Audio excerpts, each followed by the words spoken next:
Welcome back to The Grind. In this video, we are going to talk about the new Atlas rider coming to the game, or available in the game now, Archelus.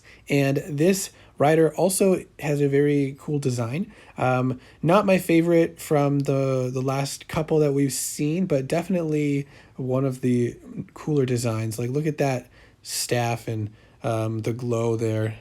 It's even got like electricity going across it. So definitely a very well designed rider as well. So let's take a look at the skills that this rider offers. Okay, it's got a very basic setup for the skill tree. You see generic dragon attack is the first one. Generic dragon attack again and again. And oh wow, a lot of generic dragon attack. And then we have dragon XP. And then we have two branches. The top branch is going to be generic dragon HP, then attack, and then ammo. And then the bottom branch is going to be HP, and rage regeneration. Okay, so this rider, as you can see, has generic dragon stats. It does not have specific class like hunter or sorcerer or warrior. So this can be used on any dragon, and especially on invokers, because the ability of, or the number of riders that can be used on invokers is limited. It is getting more frequent, but this is nice to have because this means that you can take this rider from a hunter and put it onto a sorcerer, or from a sorcerer and put it onto a warrior, and you will still benefit from the stats of the rider, which is very nice because that means you don't have to reskill the entire tree, which costs you 10,000 diamonds from Atlas.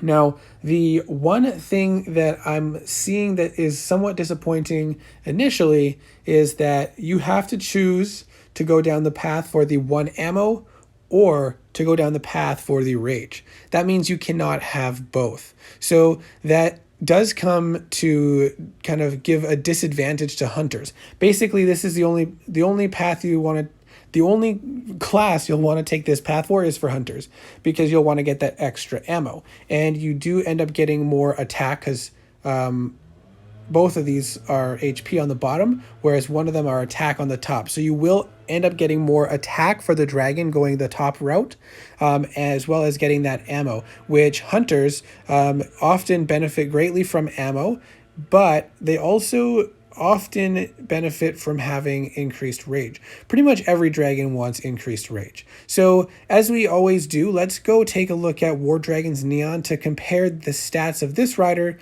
with some of the other riders that are available or have been available. So let's first take a look at the stats for hunters. Now, overall, it's somewhat average. If you go the route of the ammo, then you actually end up getting a very high amount of attack out of it, and it's actually the highest attack that is available from the hunter riders. But a lot of hunters also need rage to continue to cycle their spells. But if you happen to have a hunter where you say, I never run out of rage, or on the contrary, you have a lot of rage runes, because rage runes are very easy to access these days. And that's another thing to consider when choosing your rider, because rage runes are much more easily accessible than ammo runes and glyphs. So if you can get +1 ammo from your rider, as well as a high number of attack, then you can focus most of your runes to be rage, and that will easily make up the 10% rage that you're lacking from choosing a different rider. Now, if you were to spec Archelus a bit differently, you could go the HP and attack, then you'd be getting a bit more of HP on there, but you'd be missing out on the rage or ammo, which I wouldn't recommend. And then if you just go the HP rage route, you would get 21% attack, 16% HP, and 10% rage. And in that case, this dragon I do not feel is, this dragon rider I do not feel is better, is a better choice, because if you were, say, to get Anya or Sophia, they have very good attack values, which are better than the HP rage route of Archelus, but not quite as good as the ammo route. You get really low HP, but most hunters don't really need the HP. Some will benefit a little bit if you tend to get clipped by towers a lot, but usually you don't want to focus on HP. And then the benefit of having Anya is 10% rage and 1% ammo. You get both of those. And let's see Sophia down a bit further. Also gives you 10% rage and 1% ammo.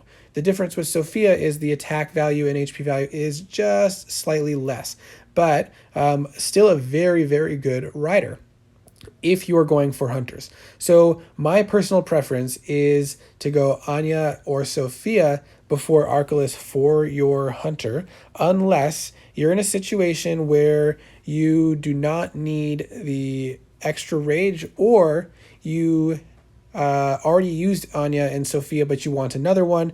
Archelus spec'd with ammo and some rage runes definitely does make up the difference and will be a very solid rider as well. So definitely a great rider, not like a standout, this is the best one, but definitely up there with the top and makes it into the top 3 for me quite easily. So now let's take a look at sorcerers. As a sorcerer rider, when we look at the Archelus stats, you can do the HP attack, which does not benefit from the ammo. So instead of speccing into ammo, you would spec it into another one. And then the HP rage. So as far as the attack, most sorcerers don't want attack primarily, but there are some where you could argue it's beneficial.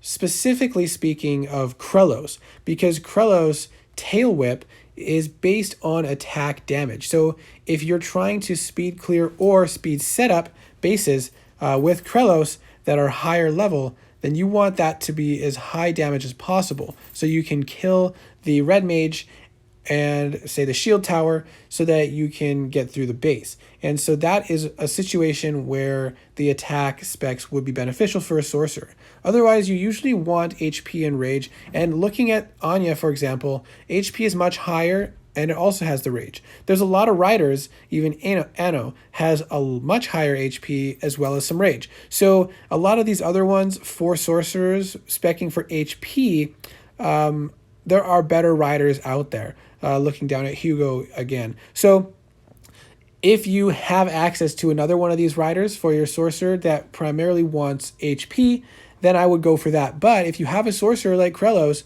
that you want that attack value added in, you can get 21% attack, 16% HP, and 10% rage. And that actually works out to be quite nice. Once again, if it's a sorcerer that specifically does need attack. Now for warriors, you definitely want high HP for warriors, so Archelus doesn't quite get you that high HP that you would be looking for.